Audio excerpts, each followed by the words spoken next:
Hi friends, ನಿಮ್ಮೆಲ್ಲರಿಗೂ ಕೂಡ ನಿಮ್ಮದೇ ಆಗಿರ್ತಕ್ಕಂಥ ಯೂಟ್ಯೂಬ್ ಚಾನಲ್ ಸ್ಟಡಿ ವಿತ್ ಪರಶುರಾಮ್ಗೆ ಸ್ವಾಗತ ಅಂತ ಹೇಳ್ತಾ 7ನೇ ತರಗತಿ ತೃತೀಯ ಭಾಷೆ ಹಿಂದಿ ದ್ವಿತೀಯ ಸಂಕಲನಾತ್ಮಕ ಪರೀಕ್ಷೆ SA2 ಮಾರ್ಚ್ 2026ಕ್ಕೆ DSCRT ಅವರು ಪ್ರಕಟ ಮಾಡಿರ್ತಕ್ಕಂಥ ಅಂಕ ಹಂಚಿಕೆ ಆಧರಿಸಿ ನಾವೊಂದು ಅಭ್ಯಾಸ ಪತ್ರಿಕೆಯನ್ನು ಪ್ರಾಕ್ಟೀಸ್ ಪೇಪರನ್ನು ಕೊಡ್ತಾ ಇದ್ದೀವಿ. ಮೋಸ್ಟ್ ಇಂಪಾರ್ಟೆಂಟ್ ಇದೆ. ನಿಮಗೂ ಕೂಡ ಅನಿಸುತ್ತೆ ಕ್ವಶನ್ಸ್ಗಳು ಹೇಗಿದ್ದಾವೆ ಅನ್ನೋದನ್ನು. ಓಕೆನಾ?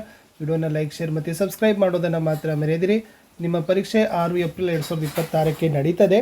ಆಲ್ರೆಡಿ 7ನೇ ತರಗತಿ DSCRT ಎಲ್ಲ ವಿಷಯಗಳ ಒಂದು ಕ್ವಶನ್ ಪೇಪರ್ ಸಾಲ್ವ್ ಮಾಡಿದ ವಿಡಿಯೋನ ಕೆಳಗಡೆ ಡಿಸ್ಕ್ರಿಪ್ಷನ್ ಬಾಕ್ಸ್ನಲ್ಲಿ ಪಿನ್ ಮಾಡ್ತೀನಿ. ಅದನ್ನು ನೋಡಿ ಅಂತ ಹೇಳ್ತಾ ವಿಡಿಯೋನ ಲೈಕ್, ಶೇರ್ ಮತ್ತು ಸಬ್ಸ್ಕ್ರೈಬ್ ಮಾಡೋದನ್ನು ಮಾತ್ರ ಮರೆಯದಿರಿ. ತುಂಬ ಮೋಸ್ಟ್ ಇಂಪಾರ್ಟೆಂಟ್ ಆಗಿರ್ತಕ್ಕಂಥ ವಿಡಿಯೋ ಇದೆ. ಖಂಡಿತವಾಗಿ ಕ್ವಶನ್ಸ್ ರಿಪೀಟ್ ಆಗ್ತಕ್ಕಂಥ ಸಾಧ್ಯತೆಯೂ ಕೂಡ ಇದೆ. ಸುಬಹ ಕಾ ವಿರುದ್ಧಾರ್ಥಕ ಶಬ್ದ ಅಂತ ಕೇಳಿದ್ದಾರೆ. ಸೊ ಶಾಮ, ದಿವಸ, ಸುಪ್ರಭಾತ, ರಾತ. ಸುಬಹ ಅಂದರೆ ಏನಪ್ಪ ಅಂದರೆ ಆಪ್ಷನ್ ಎ ಶಾಮ ಅಂತಕ್ಕಂಥದ್ದು ಏನು ವಿರುದ್ಧಾರ್ಥಕ ಶಬ್ದ ಇತ್ತು. ಇನ್ನು ಮಾ ಕಾ ಅನ್ಯಲಿಂಗ ಶಬ್ದ ಅಂತ ಕೇಳಿದ್ದಾರೆ. ಸೊ ಎ ಬಾಪದ, ಬಿ ಪಿತಾ, ಸಿ ಪುತ್ರ, ಡಿ ಬೇಟಾ. ಸೊ ಮಾದೇನಾಗ್ತದಪ್ಪ ಅಂದ್ರೆ ಆಪ್ಷನ್ ಎ ಬಾಪ್ ಆಗ್ತದೆ, ಪಿತಾದೇನಾಗ್ತದೆ ಮಾತಾ ಆಗ್ತದೆ, ಪುತ್ರದೇನಾಗ್ತದೆ ಪುತ್ರಿ, ಬೇಟಾದು ಬಿಟಿಯಾ. ಎಸ್. ಲಡ್ಕಿ ಕಾ ಅನ್ಯವಚನ ರೂಪ ಹೇ ಅಂತ ಕೇಳಿದ್ದಾರೆ. ಸೊ ಲಡ್ಕಿ ಅಂತಕ್ಕಂಥ ಪದದ ಅನ್ಯವಚನ ರೂಪ ಎ ಲಡ್ಕೆ, ಬಿ ಲಡ್ಕಾ, ಸಿ ಲಡ್ಕಿಯಾ, ಡಿ ಲಡ್ಕಿಯೋ. ಸೊ ಲಡ್ಕಿದೇನಾಗ್ತದಪ್ಪ ಅಂದ್ರೆ ಆಪ್ಷನ್ ಸಿ ಲಡ್ಕಿಯಾ ಇಸ್ ದ ರೈಟ್ ಆನ್ಸರ್. ನಿಮ್ನಲಿಖಿತ ಮೇಸೆ ಶುದ್ಧ ವರ್ತನಿವಾಲ ಶಬ್ದ ಹೇ ಅಂತ ಕೇಳಿದ್ದಾರೆ. ಇಲ್ಲಿ ಅಭಿಲಾಷ ಅಂತಕ್ಕಂಥದ್ದಿತ್ತು. ಸೊ ಅಭಿಲಾಷ ಅಂತಕ್ಕಂಥ ಪದದ ಕರೆಕ್ಟಾಗಿರ್ತಕ್ಕಂಥ ಮಾತ್ರ ಏನಂತ ಕೇಳಿದ್ದಾರೆ. ಸೊ ಈ ಥರ ಕನ್ನಡದಲ್ಲಿ ಅದು ಬರಿಬೇಕಾಗಿತ್ತು. ಸೊ ಆಪ್ಷನ್ ಸಿ ಅಭಿಲಾಷ ಅನ್ನೋದು ಸರಿಯಾದ ಉತ್ತರವನ್ನು ಚೂಸ್ ಮಾಡಬೇಕಿತ್ತು. ನೆಕ್ಸ್ಟ್ 2 ಬಿಟ್ಟ ಸ್ಥಳಗಳಿದ್ದಾವೆ. ಸೊ ಮೇಲೆ ಆಯ್ಕೆ ಇದ್ದಾವೆ. ಆ ಆಯ್ಕೆಗಳನ್ನು ಅನುಸರಿಸಿನೇ ನೀವು ಬರಿಬೇಕು. ರಾಜು ಕಿ ನಜರ್ ಏಕ್ ಡ್ಯಾಶ್ ರೇಲ್ ಕಿ ಪಟರಿ ಪರ್ ಪಡಿ ಅಂತ ಇದೆ. ಟೂಟಿ ಹುಯಿ ಇಸ್ ದ ರೈಟ್ ಆನ್ಸರ್. ಹಮಾರೆ ರಾಷ್ಟ್ರೀಯ ಝಂಡೆ ಮೇ ಡ್ಯಾಶ್ ರಂಗ ಹೈ ಅಂತ ಕೇಳಿದ್ದಾರೆ. 3 ಅಂತಕ್ಕಂಥದ್ದು ಇತ್ತು. ನೆಕ್ಸ್ಟ್ 1 ಮಾರ್ಕರ್ ಕ್ವಶನ್ನಲ್ಲಿ ಕೇಳಿದರು. ಸೂಚನಾ ಕೆ ಅನುಸಾರ ಇದೆ. ನಿಮ್ನಲಿಖಿತ ಗಿನತಿ ಕೋ ಅಕ್ಷರ ಮೇ ಲಿಖಿ ಅಂತ ಇದೆ. 80 ಅಂತ ಇದೆ. ಸೊ 80ಕ್ಕೆ ಏನಂತ ಕರಿತೀವಪ್ಪ ಹಿಂದಿ ಒಳಗೆ 80 ಅಂತ ಕರಿತೀವಿ. ಒಂದು ಉದಾಹರಣೆಗೆ ಅನುಸಾರ ವಾಕ್ಯವನ್ನು ಬರಿಬೇಕು. ವಹ ನೃತ್ಯ ಕರ್ತಿ ಹೇ, ವೇ ನೃತ್ಯ ಕರ್ತಿ ಹೈ ಅಂತ ಇದೆ. ಇದು ಏಕವಚನ ಕಾಲ ಮತ್ತು ಅದು ಬಹುವಚನ ಕಾಲದಲ್ಲಿತ್ತು. ಅದೇ ಥರ ವಹ ಗೀತ ಗಾತಿ ಹೇ ಅಂತ ಇದೆ. ಸೊ ಆನ್ಸರ್ ಈಸ್ ವೇ ಗೀತ ಗಾತೆ ಹೈ ಅಂತಕ್ಕಂಥದ್ದು ಆಗಬೇಕು. ವಹ ಜಾಗದಾಗ ಏನು ಹಚ್ಚಬೇಕು, ವೇ ಆಗಬೇಕು. ಹೇ ಜಾಗದಾಗ ಏನು ಹಚ್ಚಬೇಕು, ಹೈ ಅಂತ ಹಚ್ಚಬೇಕು. ಸೊ ಇದು ಏನಾಗಬೇಕಾಗಿತ್ತು, ತಿದ್ದುಪಡಿ ಮಾಡಿ ಬರಿಬೇಕಿತ್ತು. ಇನ್ನು 2 ಮಾರ್ಕರ್ ಕ್ವಶನ್ಸ್ 6 ಇದ್ದಾವೆ. ಸೊ ಟೋಟಲಿ 12 ಅಂಕಗಳನ್ನು ಏನು ಮಾಡಿದಾರಪ್ಪ ಅಂದರೆ ಕೊಟ್ಟಿದ್ದಾರೆ. ಫಸ್ಟ್ ಒನ್, ರಾಜು ಕೈಸಾ ಲಡ್ಕಾ ಥಾ ಅಂತ ಕೇಳಿದ್ದಾರೆ. So the answer is Raju ಸಮझदार और बहादुर लड़का था is the right answer. 10th one, Kumar के मैसूर यात्रा का वर्णन कीजिए ಅಂತ ಇದೆ. कुमार अपने माता पिता के साथ छुट्टियां बिताने मैसूर गया था. वहाँ उसने चामुंडी पहाड़, चिड़ियाघर, राजमहल, वृंदावन बगीचा, ललित महल आदि को देखा. मैसूರು एक सुंदर नगर है ಅಂತ ಬರೆದ್ರೆ ಸಾಕು. ಇನ್ನು ಕುಟಿಯಾ ಕೈಸಿ ಥಿ, ಬಿಟಿಯಾ ಕ್ಯಾ ಖಾಕರ್ ಆಯಿ ಥಿ ಅಂತ ಕೇಳಿದ್ದಾರೆ. ಸೊ ದ ಆನ್ಸರ್ ಈಸ್ ಕುಟಿಯಾ ಛೋಟಿ ಥಿ, ಬಿಟಿಯಾ ಮಿಟ್ಟಿ ಖಾಕರ್ ಆಯಿ ಥಿ ಇಸ್ ದಿ ರೈಟ್ ಆನ್ಸರ್. ಇನ್ನು ಚಾದರ್ ಕೈಸೆ ಬನತಿ ಹೇ, ಸಾಗರ್ ಕೈಸೆ ಬನತಾ ಹೇ ಅಂತ ಕೇಳಿದ್ದಾರೆ. ಸೊ ಆನ್ಸರ್ ಈಸ್ ಸೂತ್ ಮಿಲನೆ ಸೆ. ಅಂದರೆ ಈ ನೂಲಿನ ಒಂದೊಂದು ದಾರದಿಂದ ಕೂಡ ಏನಾಗ್ತದಪ್ಪ ಅಂದ್ರೆ ಚಾದರ್ ರೆಡಿ ಆಗ್ತದೆ. ಅದೇ ಥರ ಸಾಗರ್ ಹೇಗಾಗ್ತದೆ, ಬೂಂದಕ್ಕೆ ಮಿಲನೆ ಸೆ ಸಾಗರ್ ಬನತಾ ಹೇ. ಒಂದೊಂದು ಹನಿಗಳು ಸೇರಿ ಕೂಡ ಏನಾಗ್ತದಪ್ಪ ಅಂದ್ರೆ ಸಾಗರವನ್ನು ಆಗ್ತದೆ ಅಂತಕ್ಕದ್ದನ್ನು ಇಲ್ಲಿ ಕವಿಯ ಒಂದು ಇತ್ತು. ಇನ್ನು ಬಸವಣ್ಣಜಿ ಕಾ ಸಂದೇಶ್ ಕ್ಯಾ ಥಾ ಅಂತ ಕೇಳಿದ್ದಾರೆ. ಅಂದರೆ ಬಸವಣ್ಣನವರ ಸಂದೇಶ ಏನು ಅಂತಕ್ಕಂಥದ್ದಿತ್ತು. ಬಸವಣ್ಣಜಿ ಕಾ ಸಂದೇಶ ಕಾಯಕವೇ ಕೈಲಾಸ, ಇಸ್ಕಾ ಮತ್ಲಬ್ ಹೇ ಕರ್ಮ ಹಿ ಪೂಜಾ ಹೇ. ಸೊ ಬಸವಣ್ಣನವ್ರು ಕೊಟ್ಟಿರ್ತಕ್ಕಂಥ ಏಕೈಕವಾಗಿರ್ತಕ್ಕಂಥ ಸಂದೇಶ ಯಾವುದಪ್ಪ ಅಂದ್ರೆ ಅದು ಕಾಯಕವೇ ಕೈಲಾಸ.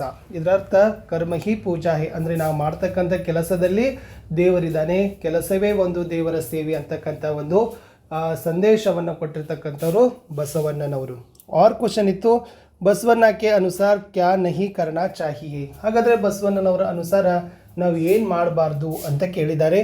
ಬಸವಣ್ಣಕ್ಕೆ ಅನುಸಾರ ಚೋರಿ ನಹಿ ಕರ್ನಿ ಚಾಹಿ. ಸೊ ಬಸವಣ್ಣನವರು ಹೇಳಿದಾಗೆ ಕಳ್ಳತನವನ್ನು ಮಾಡಬಾರದು, ಹತ್ಯಾ ನಹಿ ಕರ್ನಿ ಚಾಹಿ, ಹಿಂಸೆಯನ್ನು ಮಾಡಬಾರ್ದು.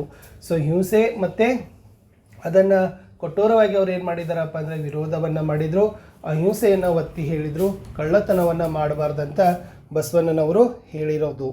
ಇನ್ನು ಅನುವಾದವನ್ನು ಕನ್ನಡ ಅಥವಾ ಇಂಗ್ಲೀಷ್ನಲ್ಲಿ ಮಾಡಬೇಕಾಗಿತ್ತು. ಸೊ ಸೆಂಟೆನ್ಸ್ ಏನಿತ್ತಂದರೆ, ಉಸ್ನೆ ಜಲ್ದಿ ಸೆ ಅಪ್ನಿ ಲಾಲ್ ಕಮೀಜ್ ಉತಾರಿ ಉಸೆ ಸಭಿ ಲೋಗ್ ಶಬಾಷಿ ದೇನೆ ಲಗೆ ಅಂತ ಕೇಳಿದ್ದಾರೆ. ಅವನು ಬೇಗನೆ ತನ್ನ ಕೆಂಪು ಅಂಗಿಯನ್ನು ತೆಗೆದನು, ಎಲ್ಲರೂ ಅವನಿಗೆ ಮೆಚ್ಚುಗೆಯನ್ನು ವ್ಯಕ್ತಪಡಿಸಿದರು ಅನ್ನೋದನ್ನು ನೀವು ಕನ್ನಡದಲ್ಲಿ ಏನು ಮಾಡಬೇಕಿತ್ತು, ಅನುವಾದವನ್ನು ಮಾಡಬೇಕು. ಕಮೀಜ್ ಅಂದರೆ ಅಂಗಿ ಅಂತ ಇದರ ಅರ್ಥ, ಕಾಮೀಜ್ ನಾಟ್ ಕಮೀಜ್. ಎಸ್. ಇನ್ನು 3 ಮಾರ್ಕರ್ದು ಟೋಟಲ್ 4 ಪ್ರಶ್ನೆ ಇಟ್ಟಿದ್ದಾರೆ. ಸೊ ಟೋಟಲಿ 12 ಅಂಕಗಳಿದ್ದಾವೆ. ಫಸ್ಟ್ ಒನ್, ದೀವಾನೆ ಆಮ್ और दीवाने खास के बारे में लिखिए ಅಂತ ಇದೆ. आंसर इज दीवाने आम में 8 सुंदर खंबे हैं, वे लाल पत्थरों से बने हैं. दीवाने खास संगमरमर से बना है, इसकी भीतरी दीवारों की नक्काशी बहुत बढ़िया है ಅನ್ನೋದು ಆನ್ಸರ್. ಇನ್ನು बड़े कबूतर ने दूसरों कबूतरों के दाने खाने रोकते हुए क्या कहा ಅಂತ ಕೇಳಿದ್ದಾರೆ. यस, कबूतर दाने खाते समय बूढ़े कबूतर ने उनको रोका और कहा, इस जंगल के बीच में अगर दाना है तो वहाँ जाल है ಅಂತ ಏನು ಮಾಡ್ತದಪ್ಪ ಅಂದ್ರೆ ಆ ಬೂಢ ಕಬೂತರ ಬೇರೆ ಎಲ್ಲ ಕಬೂತರಗಳಿಗೆ ಒಂದು ಬುದ್ಧಿ ಮಾತನ್ನು ಹೇಳ್ತದ ಅಂತಕ್ಕಂಥದ್ದಿತ್ತು. ನೆಕ್ಸ್ಟ್ ಒನ್, ಸಿಕಂದರ್ ಕ್ರೋಧಿತ್ ಹೋಕರ್ पुरुराज से क्या कहते हैं ಅಂತ ಇದೆ. सो सिकंदर क्रोधित होकर पुरुराज से कहते हैं कि रे दुर्विनयी, क्या तुम नहीं जानते कि इस समय तुम विश्व विजयी सिकंदर के सामने हो, हमारे बंदी हो, बोलो तुम्हारे साथ कैसे व्यवहार होना चाहिए इज ದಿ ಆನ್ಸರ್. ಇನ್ನು ಸೇಮ್ ಪ್ಯಾಸೇಜನ್ನೇ ನಾನು ಇಟ್ಟಿದ್ದೆ. ಸೊ ನಿಮ್ಮ DSIT ಕ್ವಶನ್ ಪೇಪರ್ ಎಲ್ಲದ ಅದನ್ನು ಕೂಡ ನೀವು ಬರಿಬೋದು. ಪದ್ಯ ಅಂತಲೂ ಕೂಡ ಚೆನ್ನಾಗಿ ಬಹೆಟ್ ಮಾಡಿ. ಇದೇ ಬರ್ತದೆ, ಸೂರಜ್ ಸಾ ದಮ್ಕು ಮೇ ಚಂದ ಸಾ ಚಮ್ಕು ಮೇ ಝಲ್ಮಲ್ ಝಲ್ಮಲ್ ಉಜ್ವಲ ತಾರೌ ಸಾ ದಮ್ಕು ಮೇ ಮೇರಿ ಅಭಿಲಾಷಾ ಹೇ ಇಸ್ ದಿ ಆನ್ಸರ್ ಇತ್ತು. ಸೊ ಚೆನ್ನಾಗಿ ಪ್ರಿಪೇರ್ ಮಾಡಿ, ಓಕೆನಾ. ಇನ್ನು ಒಂದು ಪತ್ರವನ್ನು ನಾನು ಕೊಟ್ಟಿದ್ದೆ, ನಿಮ್ಮ LBAದಲ್ಲಿತ್ತು. अपने पिताजी या माताजी को अपनी पढ़ाई के बारे में एक पत्र लिखिए ಅಂತ ಕೇಳಿದ್ದಾರೆ. ಸೊ ನಿಮ್ಮ ತಂದೆ ಮತ್ತು ತಾಯಿಗೆ ನಿಮ್ಮ ವಿದ್ಯಾಭ್ಯಾಸದ ಕುರಿತು ಒಂದು ಪತ್ರವನ್ನು ಬರೀಬೇಕು. ಇದನ್ನು ವೈಯಕ್ತಿಕ ಪತ್ರ ಅಂತೀವಿ. ಪತ್ರ ಪ್ರಾರಂಭವಾಗ ಡೇಟ್ ಹಾಕ್ರಿ. ಸೊ ನಿಮ್ಮ ಹೆಸರು, ನಿಮ್ಮ ಮನೆ ಸಂಖ್ಯೆ, ಊರನ್ನು ಹಾಕಬೇಕು. ಆಮೇಲೆ ಆದರಣೀಯ ಪಿತಾಜಿ ಅಂತ ಬರೋದು ಸಾದರ ಪ್ರಣಾಮ ಅಂತ ಬರೀಬೇಕು. ಅವಾಗ ಪತ್ರದಲ್ಲಿ ನಾನು ಏನು ಬರ್ತೀನಿ ಅಂದ್ರೆ, मैं यहाँ कुशल हूँ, आशा है आप सभी स्वस्थ एवं प्रसन्न होंगे. हमारे विद्यालय में इस माह के अंत में द्वितीय संकलनात्मक परीक्षा का आयोजन हो रहा है. मेरी पढ़ाई अच्छी तरह से चल रहा है. गणित और अंग्रेजी विषय में ज़्यादा प्रयास कर रहा हूँ. सभी अध्यापक बहुत अच्छे तरह से अध्यापन करते हैं, हमारी समस्या का तुरंत हल देते हैं. आपके तबीयत के बारे में ध्यान देना. पत्र के उत्तर पर इंतज़ार करता हूँ ಅಂತ ಬರೆದು आपका प्रिय पुत्र. ಇಲ್ಲಿ ಅಬಕ್ಕ ಇದೆ. ಸೊ ಮೇಲೆ ನಾನು ಮೇ ಬಿ ಪರಶುರಾಮ್ ಅಂತ ಬರ್ತಿದ್ದೀನಿ. ಸೊ ನೀವುಗಳು ಕೂಡ ನಿಮ್ಮ ಹೆಸರು ಬರಿಬೋದು ಅಥವಾ ನೀವೇನು ಮಾಡ್ಬೋದು, ಅಬಕ್ಕ ಅನ್ನೋದನ್ನು ಬರೆದ್ರೆ ಸೊ ಆನ್ಸರ್ ಕಂಪ್ಲೀಟ್ ಆಗ್ತದೆ. ಇಷ್ಟೊಂದು ಮಾಡೆಲ್ ಕ್ವಶನ್ ಪೇಪರನ್ನು ಇತ್ತು ಅಂತ ಹೇಳ್ತಾ ಮತ್ತೆ ಇನ್ನೊಂದು ಪ್ರಶ್ನೆ ಪತ್ರಿಕೆಯೊಂದಿಗೆ ಸಿಗ್ತೀನಿ. ಬಾಯ್.